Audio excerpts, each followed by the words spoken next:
राजनीति में कब से हैं, किस पद पर हैं और किस पार्टी में?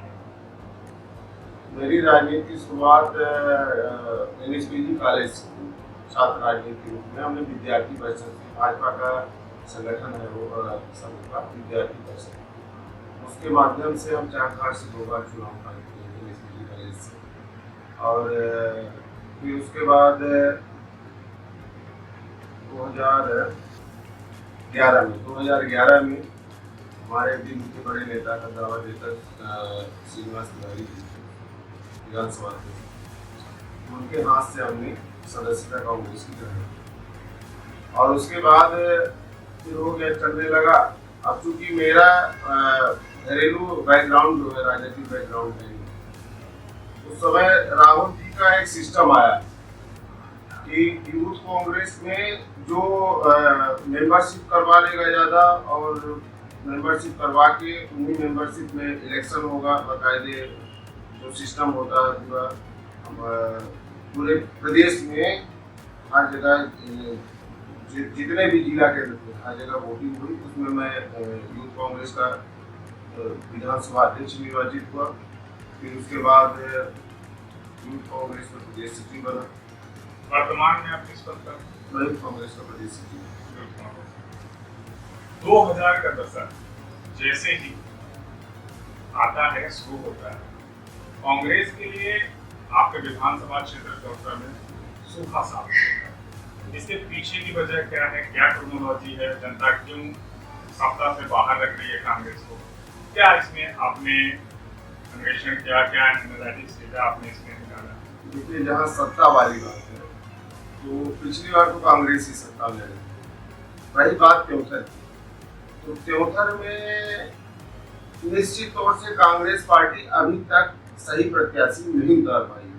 ये नहीं कि प्रत्याशी गड़बड़, लेकिन भाजपा के मुकाबले कांग्रेस के प्रत्याशी जितने भी रहे, अब मेरी उम्र 36 साल है, लेकिन मैं यहाँ पर कांग्रेस का विधायक अभी नहीं दिखा। पहले लोग मतलब कि जो पुराने नेता थे कांग्रेस पार्टी के, वो ऐसी छवि पार्टी की बना दी है देवघर में कि कोई उनको देखना नहीं चाहता। लेकिन नया सिस्टम आ रहा है। पिछली बार रमाशंकर पटेल जी लगभग 50,000 वोट पाए थे।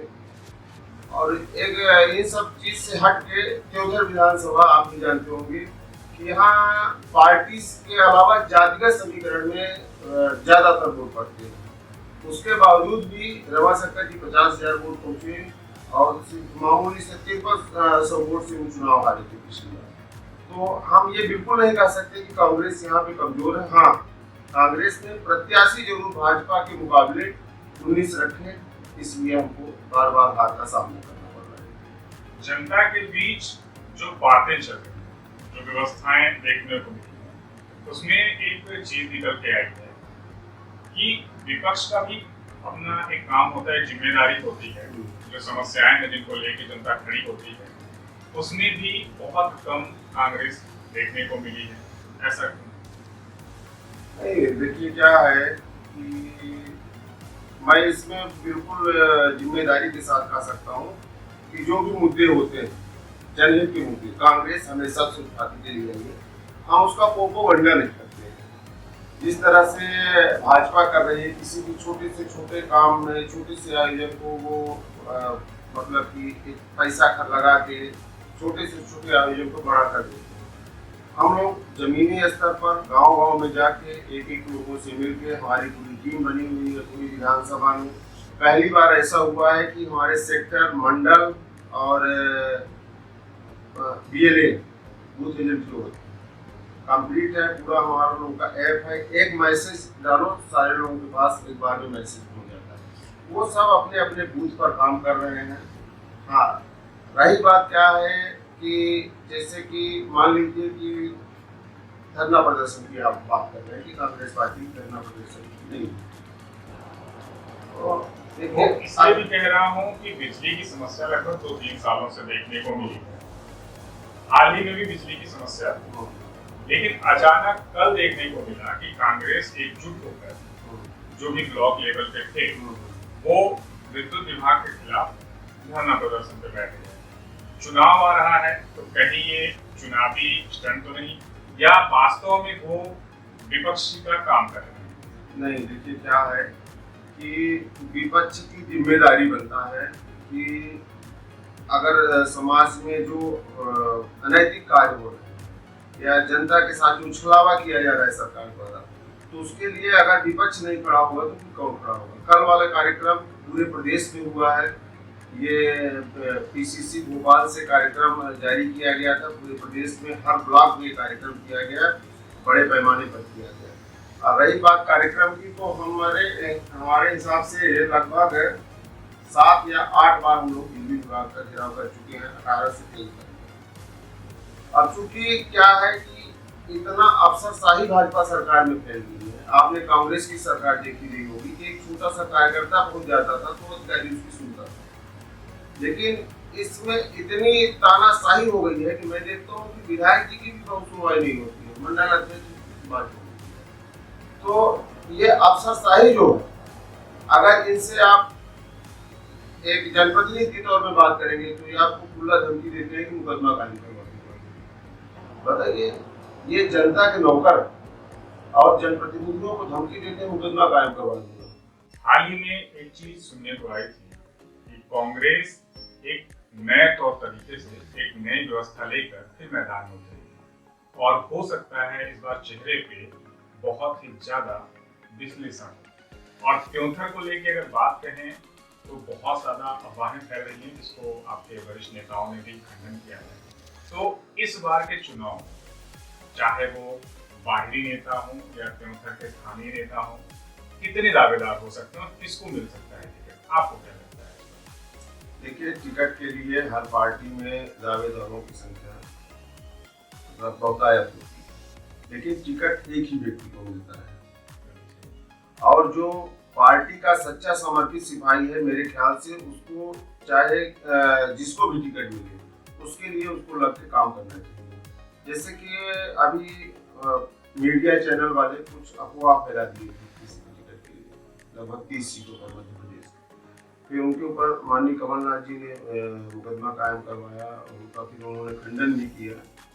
तो तमाम चीजें हैं देखिए, लेकिन जो भी प्रत्याशी रहेगा, हम सब लोग एक साथ होकर चुनाव लड़ेंगे। कल आप देखे होंगे कि सब टिकट मांगने वाले थे, लेकिन हम लोग एक साथ खड़े होकर नहीं, कल हमने एक चीज और गौर किया कि जो स्थानीय उनमें से भी कुछ चेहरे गायब थे और जो बाहर से यहाँ आकर दावेदारी कर रहे हैं, हालांकि पूरा जिला उनका है, वो कहीं से भी कोई भी दावेदारी कर सकता है, इसमें किसी को विरोध नहीं करना चाहिए। वो लोग इस समस्या, जो कि जनता की समस्या थी, वहाँ पे मौजूद नहीं थे, ऐसा। अब मुझे इनकी बहुत जानकारी नहीं थी, लेकिन ये आउट ऑफ त्योंथर, ये त्योंथर में कल नहीं थे और बाकी मैसेज सबको दिया गया था कार्यक्रम में आने के लिए। ब्लॉक कांग्रेस का कार्यक्रम था और सोशल मीडिया के माध्यम से, फोन के माध्यम से सबको सूचित किया गया था। अब कल चूंकि मौसम भी खराब था, बरसात हो रही थी, हम लोग पूरा भीग गए थे कार्यक्रम में और 4 घंटे तक ऐसे भीगते बैठे रहे वहाँ। तो कुछ कारण, व्यक्तिगत कारण रहा होगा कि कुछ लोग नहीं आ पाए थे, लगभग सभी लोग थे। चलिए, इससे थोड़ा बहुत संतुष्ट हो जाता हूँ मैं। लेकिन अभी 2-3 महीने पहले की बात है, त्योंथर को जिला बनाओ, राम सखा जिला निर्माण मंच के अंतर्गत ये प्रोग्राम था। एक यात्रा निकाली गई थी जो तकरीबन 100 किलोमीटर के आसपास थी, शायद इससे ज्यादा रही। वहां पे भी चिन्हित चेहरे ही थे, लेकिन अब जब पूरा मैदान साफ है, पूरा मैदान शायद बन चुका है, तो दावेदार बढ़ चुके हैं। तो त्योंथर को जिला बनाने के लिए तो कोई नहीं दिखा, त्योंथर की समस्याओं के लिए कोई नहीं दिखा, त्योंथर में चल रही अपाधापी और व्यवस्थाओं को लेकर कोई नहीं खड़ा हो रहा। अब दावेदारी में इतने सारे चेहरे खड़े होंगे तो जनता के लिए भी समस्या और शायद आपकी पार्टी के लिए भी समस्या। इस पर क्या कहें? देखिए, क्या है कि त्योंथर जिला बनेगा तो किसको फायदा होगा? हमको होगा, आपको होगा, त्योंथर की जनता को। लेकिन जो बाहरी व्यक्ति हैं, उनसे त्योंथर जिला बने या त्योंथर खत्म हो जाए या त्योंथर का क्या किस स्थिति में चला जाए, उनसे कोई मतलब नहीं। सब ये राजनीतिक रोटी सेकने आते हैं। लेकिन मैं आपको विश्वास दिलाना चाहता हूँ कि त्योंथर जिला बनने की जहाँ बात है, तो वहाँ पे भाजपा के भी लोग के साथ में चल रहे, कांग्रेस की, और ऐसा चाहिए भी कि जब बात अपनी घर की हो तो सब लोग को एक साथ मिलके और उसके लिए काम करना चाहिए, क्योंकि ये धरती त्योथर की धरती हमारी धरती बस नहीं है, ये हम लोगों की मातृभूमि है, जन्मभूमि है। और इसके लिए अगर हम सब लोग आपस में लड़ेंगे, भाजपा कांग्रेस करेंगे, तो काम नहीं चलने वाला है। इसलिए देखिए, बाहरी जो है उनको निश्चित तौर पर संकोच लगेगा। भाई रीवा में रहने वाला या मऊगंज में रहने वाला त्योथर को जिला बनाने के लिए मांग क्यों करेगा? उसको क्या फायदा होगा? फायदा तो हमको आपको होना है यहाँ पे। तो जिनको लगता है, जो समाज के जागरूक व्यक्ति हैं, वो निश्चित तौर से त्योथर को जिला बनाने की लड़ाई लड़ रहे हैं। और हम निश्चित तौर से, चाहे अगली बार जो भी सरकार रहे, चाहे भाजपा है कांग्रेस, अभी तो सर्वे में कांग्रेस 150 सीट के ऊपर बताई जा रही है, तो कांग्रेस सरकार बनती है तो हम उसके मैं जिम्मेदारी के साथ कर सकता हूँ कि त्योथर को जिला बनने में समय नहीं लगेगा।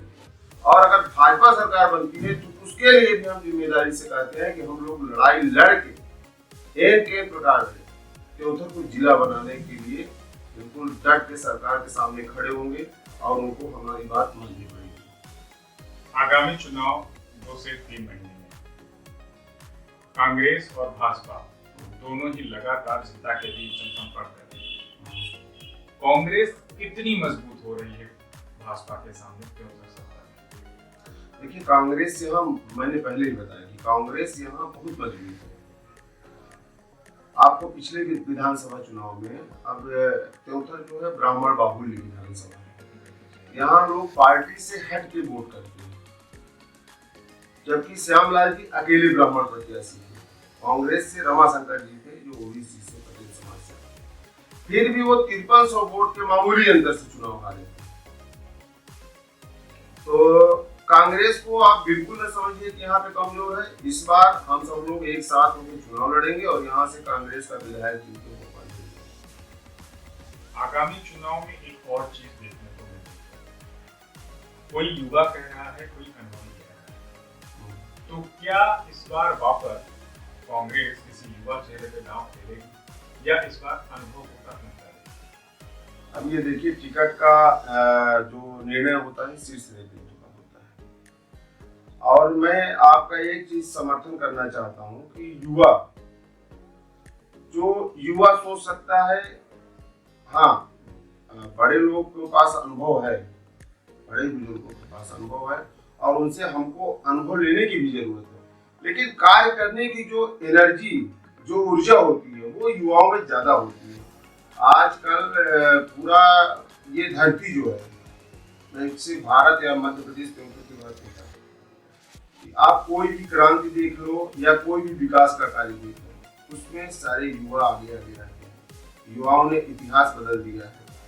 तो मेरा ये मानना है कि अगर युवा को मौका मिलता है किसी को, तो त्योथर में बिल्कुल क्रांतिकारी ढंग से विकास होगा, उसकी एक नई ऊर्जा दिखेगी और निश्चित तौर से हमारा त्योथर एक दिन विकसित विधानसभा बनेगी। त्योथर स्तर में जो पिछले चुनाव हुए, अगर हम इतिहास की बात करें तो आज तक कोई भी युवा यहाँ पर विधायक नहीं बन पाया, चाहे वो किसी भी दल से हो, चाहे किसी भी व्यवस्था से हो।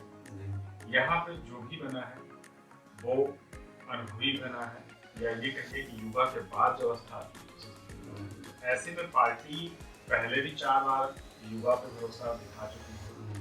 अब इस बार भी अगर युवा पे दिखाती है तो कितनी मजबूत साबित होगी, कितने अलग रणनीति से उतरेगी? देखिए, क्या है कि अभी तक मैंने बताया ना कि भले युवाओं को टिकट मिले हुए, युवाओं को भी 1-2 बार मौका मिला है। रमाशंकर जी युवा है और शेष द्विवेदी जी भी युवा के चुनाव लड़े, लेकिन कुछ ऐसे समीकरण होते हैं कि चुनाव का गणित त्योथर में गड़बड़ा जाता है। यहाँ पर क्या है कि लोग देखते हैं अंतिम समय में देखते हैं किसका पल्ला भारी है, उसके साथ खड़े होके और उसको वोटिंग कर देते हैं, वहीं यहाँ से विधायक बन जाता है और तमाम चीजें हैं। देखिए, जनता देख रही है। मान लीजिए, सपोज कर लीजिए मैं चुनाव लड़ रहा हूँ, मेरा काम देख रही है कि ये किस ढंग का आदमी है। अगर मेरा काम, जनता का काम होता है कॉपी चेक करना और वो नंबर वो देती है, तो मेरा जैसा काम रहेगा उसके हिसाब से वो हमको नंबर देगी। अगर थोड़ा बहुत डिस्टरबेंस रहा होगा प्रत्याशियों में, इस कारण नहीं जीते। भाजपा हमसे अच्छी रही होगी, उसे बहुजन जीती यहाँ से, राम लखन सिंह जी हुए, और क्या कहते हैं लोक दल भी यहाँ से चुनाव जीती है। तो तमाम पार्टियां आई है, ऐसे नहीं भाजपा बस, कांग्रेस के भी इतने विधायक हुए। लेकिन हाँ, अभी जो ये 30 साल की मैं बात कर रहा हूँ, 30 साल में ऐसे टिकट दिए गए, जो मैं भी राजनीति करता हूँ, कि जो कि निश्चित तौर से भाजपा से कांग्रेस के प्रत्याशी चाहे थोड़े ही कमजोर थे, इसलिए यहाँ से चुनाव आए। आप अपनी तरफ से कुछ हमारे दर्शकों को, क्षेत्र की जनता को कहना चाहते हैं? मैं देखिए, हमेशा से राजनीति से हटकर जहाँ त्योंथर की बात आती है, तो मैं त्योंथर की युवाओं का, हर वर्ग की युवाओं का ये आह्वान करता हूँ कि जैसे कि ये मातृभूमि हमारी त्योंथर है, जननी जन्मभूमि से स्वर्गादप गरीयसी, तो ये स्वर्ग से भी बढ़कर हमारे लिए है। और जैसे आज बड़े शर्म की बात है कि जिनका कोई अस्तित्व नहीं है वो स्थान जिला बन गए, लेकिन हमारा त्योंथर सब कुछ होते हुए भी, ये तराई अंचल का हिस्सा इतना मजबूत होने के बावजूद भी हमारे साथ सौतेला व्यवहार किया जा रहा है सरकार के द्वारा। तो मैं अपने युवाओं को और प्रबुद्धजनों को सभी से हाथ जोड़कर विनम्र निवेदन करता हूँ कि आप लोग पूरी ताकत से सिर्फ और सिर्फ पार्टीवाद से हटकर त्योंथर को जिला बनाने की मांग को तेजी के साथ आगे बढ़ाइए। निश्चित तौर से अभी तो हम पीछे हो गए, लेकिन मेरा मानना है कि अगले पंचवर्षीय चुनाव के पहले पहले त्योंथर को जिला घोषित करना पड़ेगा सरकार को, चाहे जिसकी सरकार हो, मजबूरी में। हाँ, उसके लिए हम सबको एक होने की जरूरत है। त्योंथर जिला बनेगा तो राजस्व और बढ़ेगा, व्यवसाय बढ़ेगा, व्यापार बढ़ेगा और बढ़ेगा रोजगार। आपको यह इंटरव्यू, यह एपिसोड कैसा लगा, कमेंट के माध्यम से जरूर बताइएगा। फिलहाल आज के लिए धन्यवाद।